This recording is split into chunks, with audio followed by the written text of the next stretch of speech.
Foot গধূলি ধাৰাবাহিকখনৰ আজি নিশা হ'বলগীয়া এপিছডৰ প্ৰম' বৰ্তমান মুকলি হৈছে। আজিৰ প্ৰম'ত বাৰু আমি কি দেখিবলৈ পাইছোঁ আহকচোন আমি অকণমান চাই লওঁ। আজিৰ প্ৰম'ৰ প্ৰথম ভাগতে আমি দেখিবলৈ পাইছোঁ দেৱে কৈ আছিল, মা তই এইবোৰ এনেই ভাবি আছ, তাইৰ একো হোৱা নাই। তাৰপিছত আমি প্ৰম'ত দেখিবলৈ পাইছোঁ অশ্বিনীয়ে কৈ আছিল, যি বুজি ল দিনত এটা ৰাতিত এটা বুলি মই দাদাৰ পৰা কথা শুনি থাকিব লাগিব। তাৰপিছত আমি প্ৰম'ত দেখিবলৈ পাইছোঁ প্ৰণয়ৰ দেউতাকে কৈ আছিল, তোমালোকে মোক কথাবোৰ আগতীয়াকৈ নকোৱা কিয়?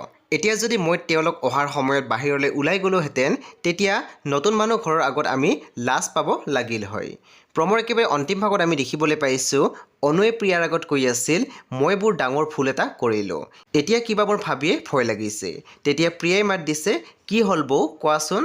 চব বন্ধু বান্ধৱীসকল আজি নিশা 8:30 বজাত ৰং টিভিত আহিবলগীয়া ফুট গধূলি ধাৰাবাহিকখন খুবেই বেছি ইণ্টাৰেষ্টিং হ'বলৈ গৈ আছে। চ' আপোনালোকে চাবলৈ একেবাৰে নাপাহৰিব। পৰৱৰ্তী আপডেটৰ বাবে আপোনালোকে আমাৰ চেনেলটো ছাবস্ক্ৰাইব কৰি কাষত থকা বেল আইকনো টিপি দিবলৈ একেবাৰে নাপাহৰিব।